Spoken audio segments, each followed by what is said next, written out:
18 महीने बाद राहु मीन राशि से निकलकर कुंभ राशि में प्रवेश करने वाले हैं। और ये राहु का राशि परिवर्तन मीन राशि के लोगों के लिए किस तरह के बदलाव देगा, चलिए जानते हैं विस्तार से।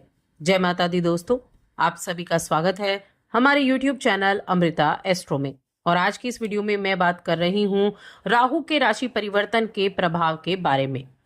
देखिए, अभी तक 1.5 वर्ष से राहु मीन राशि में विराजमान थे, जो कि मोक्ष की राशि होती है, जो कि देने की राशि होती है, दान की राशि होती है।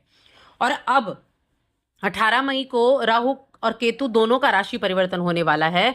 तो देखिए, ये जो राशि परिवर्तन है ना, ये बड़ा महत्वपूर्ण भी है। राहु का गोचर तो होगा कुंभ राशि में और केतु का होगा सिंह राशि में, लेकिन इस वीडियो में मैं राहु की बात कर रही हूं।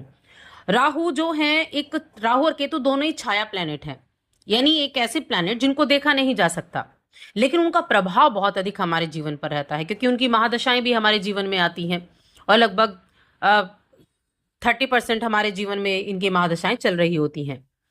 अब राहु जो है 18 वर्ष में सभी 12 राशियों में चक्कर लगा लेते हैं और 18 वर्ष के बाद राहु अपनी राशि कुंभ राशि में आ रहे हैं। अपनी राशि क्यों?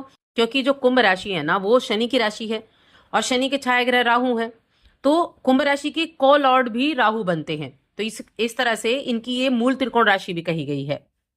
अब अपनी राशि में आना उनके लिए बेहद प्रभावशाली भी रहेगा, क्योंकि काल पुरुष की कुंडली हम देखें तो वहां राहु जो है, वहां जो कुंभ राशि है वो 11वें नंबर पर आती है। 11वां नंबर यानी कि लाभ का भाव, जिसमें राहु का प्रवेश है। तो क्या ये सबके लिए अच्छा है? मीन राशि के लिए कैसा रहेगा? सबसे पहले मैं देखिए, राहु की अगर मैं बात कर रही हूं तो राहु जो है ना, भौतिक इच्छाओं को दिखाते हैं, केतु मोक्ष को दिखाते हैं।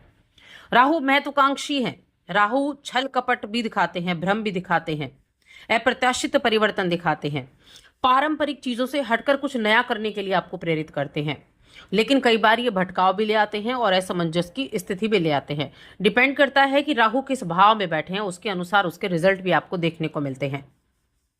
अब ये आगे आने वाला 1.5 वर्ष राहु के किस तरह के प्रभाव देगा, तो सबसे पहली चीज तो आपकी राशि के स्वामी जो गुरु हैं, उनका राशि परिवर्तन हुआ 14 तारीख को मिथुन राशि में, और अब 18 को राहु का।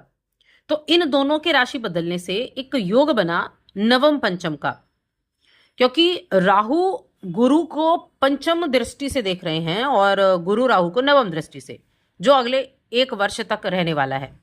तो 1 वर्ष तक कुछ ना कुछ चीजों पर जो गुरु की दृष्टि जा रही है राहु के ऊपर, नेगेटिव प्रभावों को थोड़ा कम कर पाएंगे। उसके बाद उनका जो प्रभाव है वो और तरीके से देखने को मिलेगा। लेकिन क्या प्रभाव मिलेगा मीन राशि के जातकों के लिए? तो आगे बढ़ने से पहले छोटा सा निवेदन है, चैनल पर पहली बार आए तो सब्सक्राइब जरूर कर लें। देखिए, मीन राशि के जातकों के लिए अभी 7.5 भी चल रही है, 7.5 का द्वितीय चरण भी चल रहा है। ऐसी स्थिति में आपके 12वें भाव में राहु आ रहे हैं। 12वां भाव अच्छा भाव तो नहीं कहा गया, क्योंकि 12वें भाव को हम अगर देखें तो खर्चों का भाव कहा गया है, जेल का भी कहा गया है। 12वां भाव सुख का, शयन सुख का भी कहा गया है और विदेश का भी कहा गया है। लेकिन 7.5 भी चल रही है। तो अब यहां क्या होगा? 12वें भाव को प्रभावित करना, सबसे पहली चीज तो आपको कुछ ध्यान रखने होंगे और उपाय जरूर करने हैं। देखिए, मैं सावधानी बता रही हूं, ठीक है? तो राहु का गोचर आपके खर्चों में वृद्धि लेकर आ सकता है, आपके एक्सपेंसेस बढ़ सकते हैं। ये किस तरह की चीजों पर? ट्रैवल के ऊपर हो सकते हैं, हेल्थ के ऊपर खर्चे हो सकते हैं। सबसे ज्यादा एक तो यात्राओं के लिए रहेंगे। आध्यात्मिक तौर पर आप बहुत ज्यादा यात्राएं कर सकते हैं, बहुत गतिविधियां रहेंगी आपकी आध्यात्मिक तौर पर, तो क्योंकि मोक्ष का घर भी कहा गया है। 12वीं राशि राहु, ये जो है ना, ये दान, जो 12वीं राशि है, जहां जो मीन राशि है, ये दान का भाव भी है, लेकिन इनका गोचर का 11वें भाव में। अब यहाँ अनावश्यक खर्चों से आपको बचना है। किसी ना किसी तरह से असंतुलन हो सकता है अगर ज्यादा खर्च आपका होता है। देखिए, एक बजट जरूर बनाकर चलें, बजट के अनुसार जब आप काम करेंगे तो अच्छा रहेगा। कुछ ना कुछ यहाँ जो छठे घर पर दृष्टि जा रही है राहु की, 7वीं दृष्टि, तो आपके कुछ छुपे हुए शत्रु बाहर आ सकते हैं। कुछ रिश्तों में गलतफहमियां भी हो सकती हैं, क्योंकि यहां से दृष्टि कहाँ जाएगी? चौथे घर पर जाएगी पंचम दृष्टि, 12वें घर से चौथे घर पर गई, उसके बाद छठे घर पर गई, उसके बाद अष्टम पर गई। तो यहाँ कुछ असंतुलन हो सकता है ज्यादा खर्च होने की वजह से, इसीलिए बजट बनाना है। रिश्तों में एक पारदर्शिता बनाकर रखें, एक दूसरे के साथ अपनी जो बातें हैं उनको समय समय पर शेयर करते रहें। कोई भी अगर ऐसी चीजें दिखती हैं, संदेहजनक स्थिति अगर आपको दिख रही है, तो उसको स्पष्ट करते हुए चलें, क्योंकि भ्रम भी पैदा करता है राहु। तो धैर्यपूर्वक संवाद भी आपको करना है, जल्दबाजी में कोई निर्णय नहीं लेना है।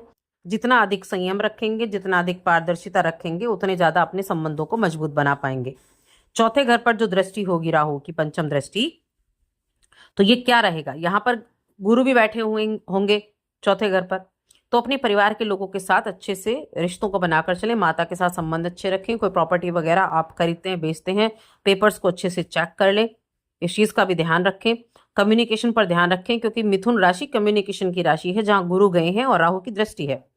जितना अधिक कम्युनिकेशन पर आपने ध्यान रख लिया, उतना ज्यादा आप उससे रिजल्ट भी प्राप्त कर सकते हैं। साथ में अगर देखा जाए तो जो राहु की दृष्टि छठे घर पर गई है, वो छठा घर रोग को दिखाता है, कंपटीशन को भी दिखाता है। तो कंपटीशन के लिए अच्छा है, लेकिन रोग उभर सकते हैं। अष्टम पर गई है, अष्टम भाव क्या है, अष्टम भाव अचानक से होने वाली घटनाएं हैं। तो जो भी चीजें होंगी वो बिना प्लान के होंगी। लेकिन साथ में ससुराल पक्ष से भी आपको अपने रिश्तों को अच्छे से बनाकर रखना होगा। यानी आप ये कह सकते हैं, एक तो साढ़े साथी, अगर साढ़े साथी आपकी अच्छी नहीं चल रही है और ऊपर से राहु का गोचर हो जाए, तो थोड़ा सा प्रॉब्लम सी हो सकती है, टेंशन ज्यादा ले सकते हैं। क्योंकि जैसे चंद्रमा मन के कारक है ना, राहु भी मन को नियंत्रित करते हैं। देखिए, जो भी हमारे अंदर थॉट्स आते हैं, मन जब हमारा सोचता है तभी तो सब सोच पर निर्भर करता है। तो इसीलिए थोड़ा सा यहाँ पर आपको उपाय भी करने जरूरी बन जाते हैं। जिन लोगों के लिए शनि की साढ़े साती अच्छी नहीं है, जिन लोगों के लिए शनि की साढ़े साती में कोई बहुत ज्यादा इफेक्ट नहीं पड़ा है, बहुत ज्यादा फर्क नहीं पड़ा है, तो उनके लिए राहु का गोचर भी उतने ज्यादा नेगेटिव प्रभाव नहीं देगा। क्योंकि शनि की स्थिति पर डिपेंड करता है कि राहु कैसे रिजल्ट देगा। फिर भी खर्चे जरूर बढ़ सकते हैं। अच्छा, फॉरेन ट्रेवल हो सकते हैं, अगर आप बाहर जाना चाहते थे, फॉरेन ट्रेवल का आपके लिए योग इस समय अवधि में बन सकता है। यात्राएं, घर से दूर यात्राएं, लंबी यात्राएं आपके लिए रह सकती हैं, तो उनके लिए भी आप के लिए जो चीजें हैं वो अच्छी रहेंगी। बाकी तो देखिए, हम देखें तो स्टॉक मार्केट पर भी इसका, अब देखिए मेडिकल से फील्ड से अगर आप जुड़े हैं ना, तो मैं कहूँगी बहुत अच्छा है आपके लिए, मेडिकल फील्ड के लिए बहुत अच्छा है।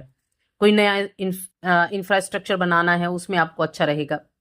या आप कॉस्मेटिक का काम करते हैं, थोड़ा सावधानी रखें। ट्रांसपोर्ट कंपनी है, उसके लिए ठीक है। मीडिया के फील्ड से जुड़े हुए हैं, तो अपने काम पर फोकस पूरा बनाकर रखें। प्रिंटिंग का फील्ड है तो वहां अच्छा रहेगा। लेकिन मेडिकल फील्ड से हैं तो बहुत अच्छे रिजल्ट आपको देखने को मिलने वाले हैं। अब उपाय की बात कर लेते हैं, क्या उपाय आपको करना चाहिए। तो मीन राशि के जातकों के लिए एक तो देखिए साढ़े साती भी चल रही है, तो मैं आपको कहूंगी, एक तो आप रुद्राक्ष जरूर पहने। 7 मुखी, 8 मुखी और 10 मुखी, ये 3 रुद्राक्ष धारण करके रखें। साढ़े साती में इसका इफेक्ट रहेगा, और राहु के गोचर में भी और गुरु के लिए भी, सबके लिए कम से कम नेगेटिव प्रभाव बहुत अधिक देखने को नहीं मिलेंगे अगर आप इन 3 रुद्राक्ष को धारण करते हैं। दूसरा आपके लिए जो उपाय है वो है कि आप विष्णु सहस्त्र नाम का पाठ कर सकते हैं। ये उपाय आप कर सकते हैं। तो बस आज की इस वीडियो में